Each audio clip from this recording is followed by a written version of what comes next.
Hi, இன்னைக்கு நம்ம என்ன பண்ண போறோம்னா முட்டைக்கோஸ், அதாவது கேபேஜ்ல வந்து எல்லாம் பொரியல் பண்ணிருப்பாங்க, எல்லாம் போட்டு பண்ணிருப்பாங்க. ஸோ நம்ம இன்னைக்கு வித்தியாசமா சாம்பார் செய்யலாம் அப்படின்னு சொல்லி ட்ரை பண்ண போறோம். ஸோ அதுக்கு தேவையான பொருள் என்னங்கிறத பார்த்தலாம். 2 பெரிய வெங்காயம், 2 தக்காளி, அப்புறம் வந்து ஒரு 1/4 கிலோ போக வந்து முட்டைக்கோஸை வந்து துருவி வச்சிருக்கேன். அப்புறம் துவரம் பருப்பை வந்து இப்போ வந்து நான் குக்கர்ல வேக வச்சிருக்கேன். ஸோ ஒன்ஸ் அது வந்து உடனே நம்ம வந்து செய்ய ஆரம்பிக்கலாம்.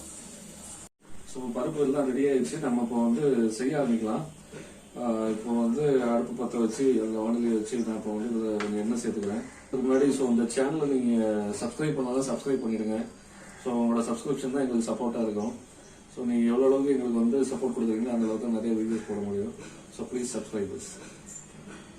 ஸோ இப்போ எண்ணெய் சூடாகிடுச்சு, கடுகு போட்டுக்கலாம். இது வெடிச்சிருச்சு. உடனே இப்போ நம்ம வந்து வெங்காயம் சேர்த்துக்கலாம்.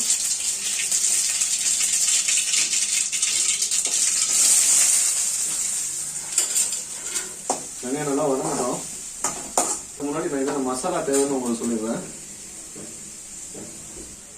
ஸோ இப்போ இதுக்கு என்னென்ன மசாலா தேவைன்னா, மஞ்சள் பொடி ஒரு 1/2 ஸ்பூன், சாம்பார் பொடி ஒரு 1.5 ஸ்பூன், அப்புறம் வந்து மல்லித்தூள் ஒரு 1/2 ஸ்பூன், ஜீரக பொடி ஒரு 1/2 ஸ்பூன், அப்புறம் வந்து மிளகா பொடி தேவைக்கு எடுத்துக்கோங்க. இதில் நீங்கள் குழம்பு மிளகாத்தூள் கூட யூஸ் பண்ணிக்கலாம். அப்புறம் தேவையான அளவு உப்பு. ஓகே, இப்போ வெங்காயம் வதங்கிடுச்சு. அந்த தக்காளி சேர்த்துக்கலாம்.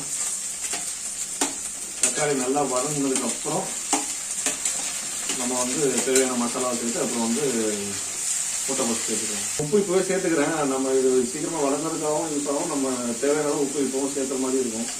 நல்லா உப்பு சேர்த்து. ஓகே, இப்போ முட்டைக்கோஸ் சேர்த்துக்கலாம். தக்காளி எல்லாம் நல்லா வதங்கிடுச்சு.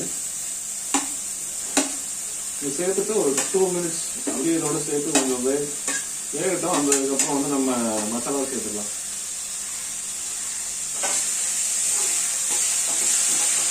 ஓகே, ஸோ இப்போ நம்ம மசாலா சேர்த்துக்கலாம். நான் சொன்ன மாதிரி வந்து என்னென்ன மசாலா எடுத்து வச்சுருந்தோமோ அது எல்லாத்தையும் அதில் சேர்த்துட்டு, ஸோ ஒன்ஸ் வந்து இந்த மசாலா வாசனை கொஞ்சம் போகிற அளவுக்கு நம்ம வெயிட் பண்ணிட்டு அதுக்கப்புறம் வந்து நம்ம வேக வச்சு வச்ச துவரம் பருப்பை வந்து இதில் சேர்த்துக்கலாம்.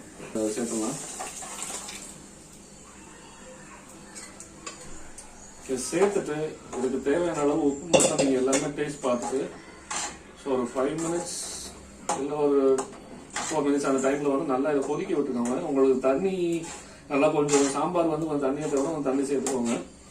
நல்லா கொதிக்க வச்சிடலாம். அதை நம்ம வந்து மூடி வச்சுட்டு, ஸோ உங்களுக்கு தண்ணி கொஞ்சம் தேவைன்னா தண்ணி சேர்த்துட்டு க்ளோஸ் பண்ணி வச்சுருங்க. ஒரு 2 மினிட்ஸ் கொதிக்கிட்டோம். கொதிச்சதுக்கப்புறம் நம்ம கருவேப்பிலை, கொத்தமல்லி சேர்த்துட்டு தாளிச்சு ஊற்றி இறக்கிடலாம். தாளிச்சு ஊற்றலாம். தாளிக்கு தேவையான எண்ணெய் வந்து நான் சீரகமும்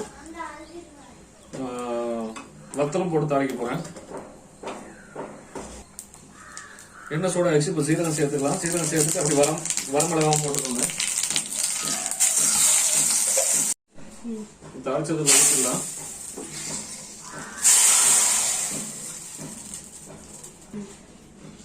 ஓகே, இப்போ நம்ம சாம்பார் ரெடி. வாங்க சாப்பிடலாம். சாரி, ஒரு விஷயம் சொல்ல மாதிரி. இப்போ நம்ம இதில் கருவேப்பிலையும் கொத்தமல்லியும் சேர்த்துக்கலாம். சேர்த்துட்டு மூடி வச்சுட்டு நம்ம வந்து ஒரு 2 மினிட்ஸ் கழிச்சு சாப்பிடலாம். ஓகே, இப்போ நம்ம சூப்பராக ஒரு சாம்பார் ரெடி பண்ணிட்டோம். இந்த வீடியோ உங்களுக்கு பிடிச்சிருந்துச்சுன்னா லைக் பண்ணுங்க, ஷேர் பண்ணுங்க, சப்ஸ்கிரைப் பண்ணுங்க, எங்களுக்கு சப்போர்ட் பண்ணுங்க. தேங்க்யூ.